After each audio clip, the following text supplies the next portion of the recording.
Alhamdulillah Alhamdulillahilladzi amarna al-i'tisama bihablil matin.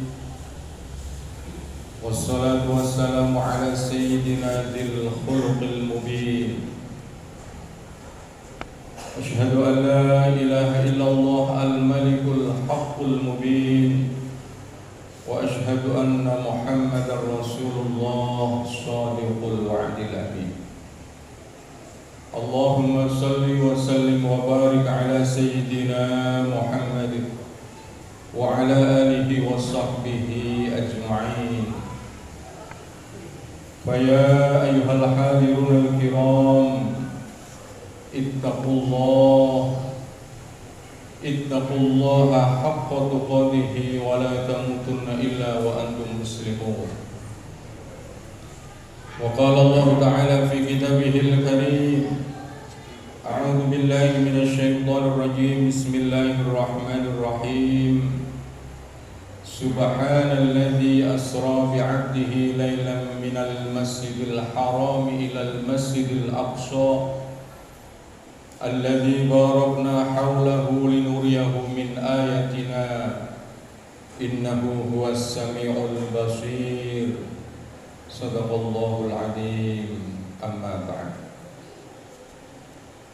Hadirin jamaah Jumat yang dirahmati Allah, izinkanlah pada kesempatan Jumat kali ini kami menyampaikan khutbah dengan tema khusyuk berdialog dengan Allah.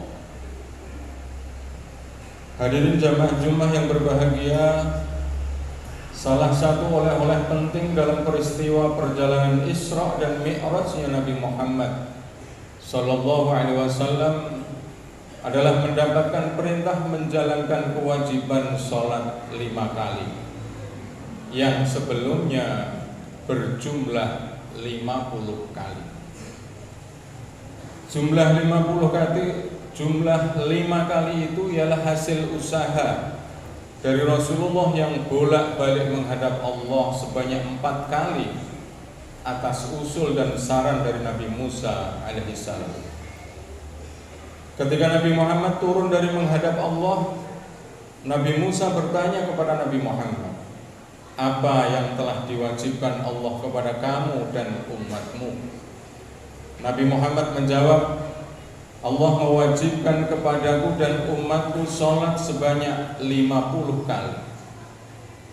Nabi Musa memberikan saran, menghadaplah kembali kepada Allah, mintalah keringanan, karena aku yakin umatmu tidak akan kuat melaksanakannya.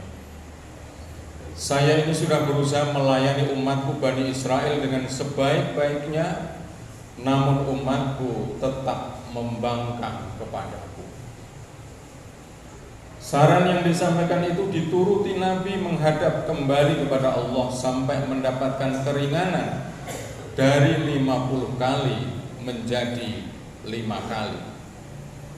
Saat Nabi Musa menyarankan lagi untuk meminta keringanan lagi, Nabi Muhammad menjawab, aku sudah malu kepada Allah dan aku rela atas apa yang diwajibkan Allah kepadaku dan umatku. Hadirin jamaah Jumat yang dirahmati Allah, sejatinya apa yang dilakukan Nabi menghadap dan berdialog kepada Allah berkali-kali memberikan pelajaran kepada kita.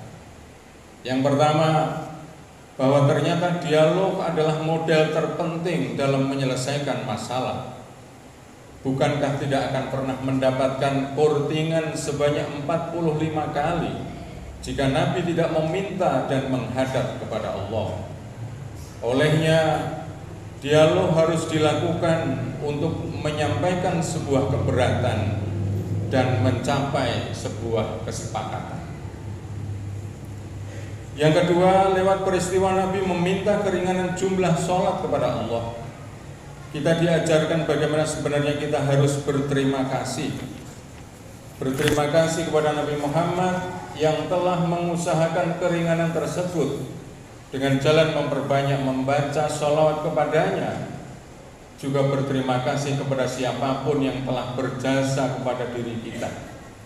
Orang yang tidak bisa berterima kasih menunjukkan kebebalan dirinya karena ia tidak bisa menghargai perhatian dan pemberian orang lain. Dalam bahasa agama, berterima kasih itu adalah bersyukur kepada Allah.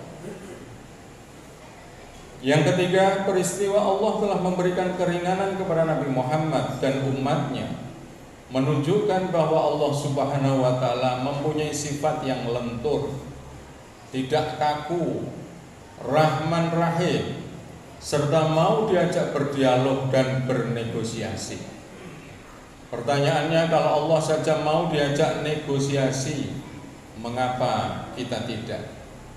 Akan lebih baik jika semua masalah yang ada pada diri kita diselesaikan secara musyawarah, dialog, dan bernegosiasi. Hal itu tentunya akan menghasilkan keputusan yang lebih baik, sebab semuanya dibicarakan oleh banyak orang. Hadirin yang berbahagia, yang keempat, peristiwa dialog juga ditunjukkan oleh sebuah hadis qudsi yang memberikan informasi kepada kita semuanya bahwa sebenarnya sholat yang kita lakukan adalah wujud dialog hamba dengan Tuhannya. Betul atau tidak, lewat surat Al-Fatihah yang kita baca, Allah menfirmankan, aku atau Allah membagi sholat menjadi dua bagian, dan bagi hambaku apa yang ia minta. Ketika seseorang hamba berkata, segala puji bagi Allah pemelihara alam, alhamdulillahirabbil alamin, Allah kemudian berfirman, hamidani abdi, atau hambaku memujiku. Ketika seseorang hamba berkata, ar-rahmanir rahim, yang maha pengasih lagi maha penyayang, Allah berfirman, asna alayya abdi, hambaku menyanjungku. Ketika seorang hamba berkata, maliki yaumiddin, dia raja di hari kiamat, Allah kemudian berfirman, majjadani abdi, hambaku telah mengagungkanku. Ketika seorang berkata, iyyaka na'budu wa iyyaka nasta'in, hanya kepadamu aku menyembah dan hanya kepadamu aku meminta pertolongan, Allah berfirman, ayat ini aku bagi dua, sebagian untuk hambaku dan sebagian untukku, dan apapun yang hamba minta, aku akan mengabulkannya. Saat seseorang hamba memohon, ihdinas siratal mustaqim, tunjukkan aku ke jalan yang lurus, yakni jalan orang-orang yang telah engkau beri nikmat, bukan jalan orang-orang yang engkau murkai dan tersesat.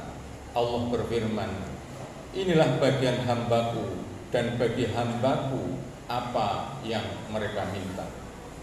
Secara jelas, narasi ini memberikan informasi bahwa saat kita melaksanakan sholat dan pada saat kita membaca surat Al-Fatihah, maka sejatinya saat itulah kita sedang berdialog dengan Allah. Berbicaralah dengan pelan dan khusyuk sambil menunggu jawaban dari Allah. Nikmati dan rasakan sensasinya berdialog dengan Allah pada saat-saat yang sakral. Hadirin jamaah Jumat yang dirahmati Allah, yang terakhir yang harus kita ambil dari dialog Nabi dan Allah pada peristiwa Isra dan Mi'raj tersebut ialah kita harus mempunyai budaya malu. Sudah diberikan keringanan 40, masih harus meminta keringan lagi. Di mana letak kemaluannya? Malu dalam pengertian sudah banyak sekali Allah memberikan kenikmatan kepada kita, namun tidak mau bersyukur kepadanya. Caranya tentu dengan jalan menjalankan semua perintahnya dan menjauhi semua larangannya. Atau malu dalam pengertian melakukan hal-hal buruk yang dilarang olehnya. Semoga semakin hari sholat kita semakin khusyuk. Amin, amin ya rabbal alamin. Barakallahu li wa lakum fil Qur'anil azim, wa nafa'ani wa iyyakum bima fihi minal ayati wa dzikril hakim, wa taqabbala minni wa minkum tilawatahu innahu huwas samiul alim.